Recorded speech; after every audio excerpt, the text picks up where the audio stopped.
4. bab. Hazreti İsa yana ko'l bo'yida xalqqa ta'lim berishga başladı. Uning atrofiga to'plangan xaloyiq intayin ko'p bo'lg'ashqa, u bir kemiga chiqib o'ltirdi. Xaloyiq bo'lsa ko'l bo'yida turishatdi.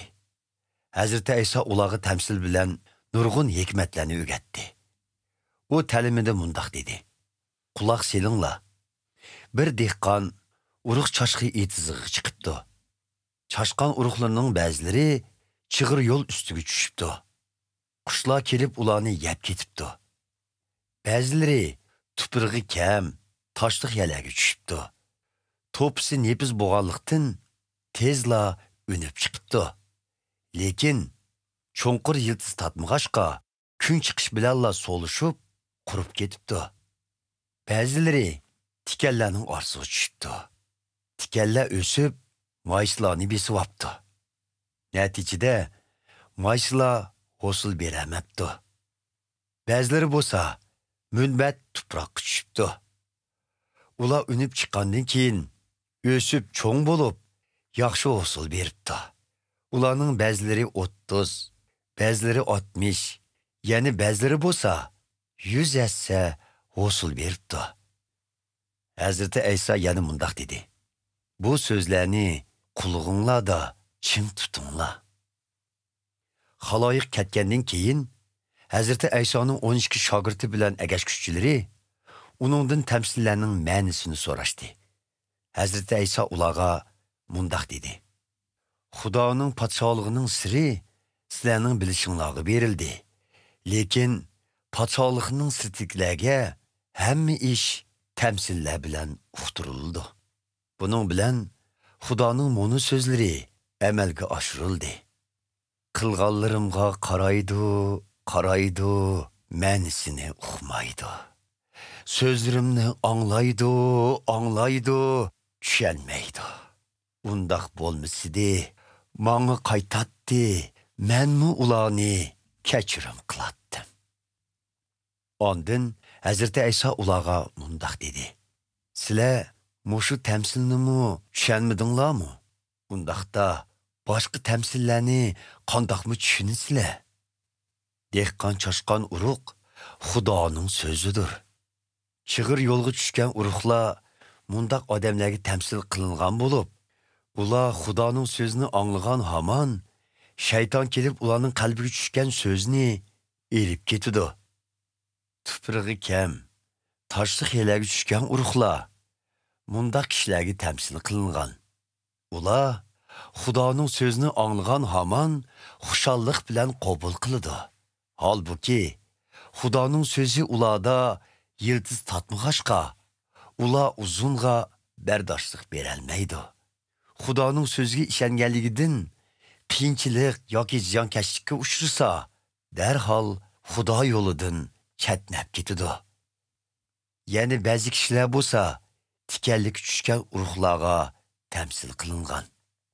Undaq kishilarning ko'ngliga bu dunyoning andishalari, boylikning iziq turishi va boshqa narsaga bo'lgan havaslar kirib, Xudoning so'zini bo'g'itadi-da, ular hosilsiz qoladi. Yana ba'zi kishilar munbat tuproqqa tushgan urug'larga tamsil qilingan. Ular Xudoning so'zini anglab, qabul qiladi. Xudoning so'zi ularda 30, 60, hatto 100 hassa hosil beradi.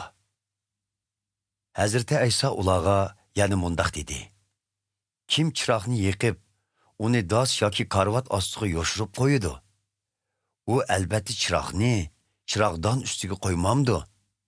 Har qanday maxfiy ish oshkorlanmay qolmaydi. Yoshirun tutilgan har qanday ish fosh bo'lmay qolmaydi. Bu so'zlarni qulog'inglarda ching tutinglar. Anglaganlaringlarga zehn qo'yinglar.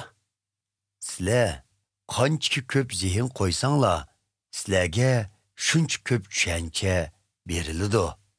Hatto yetib oshqidakmi beriladi. Chunki kimda aql farosat bo'lsa, uningga texmi ko'p beriladi. Lekin kimda aql farosat bo'lmasa, uningda bog' bo'g'inimi elib ketildi. Keyin Hazreti Ayso mundaq dedi: Xudoning podshohligi yana buningga o'xshaydi. Dehqon tuproqqa urug' chachidi. U kechasi uxlaydi, kunduzi turadi. Urug' unib yetishidi. Lekin u dehqon qandaqsiga bundaq bo'lganligini bilmaydi. Tuproq tabiiy holda hosil beradi. Urug' avval unidi, keyin bosh chiqirdi. Oxirida bashaqlar to'liq don tutadi. Don pishib yetilganda u dehqon darhol o'g'oq soladi.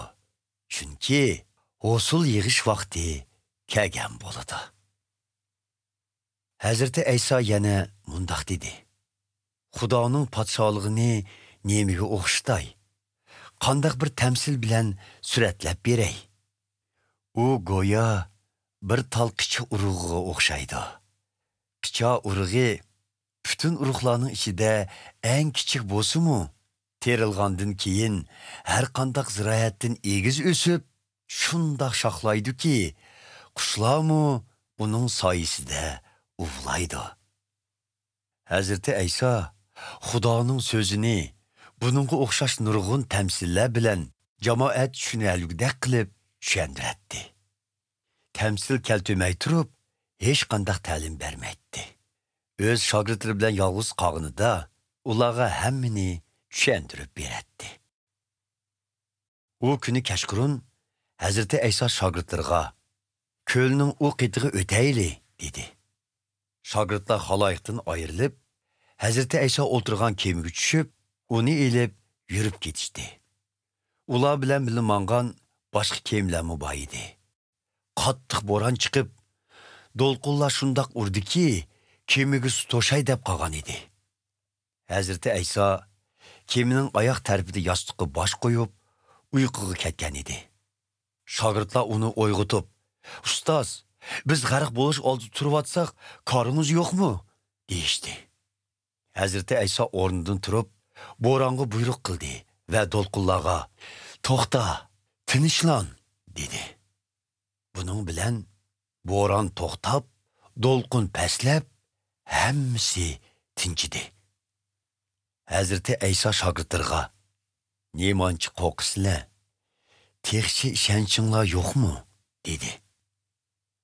Ular bo'lsa qattiq qo'rqinish ichida bir-biriga "Bu odam zodi kimdi?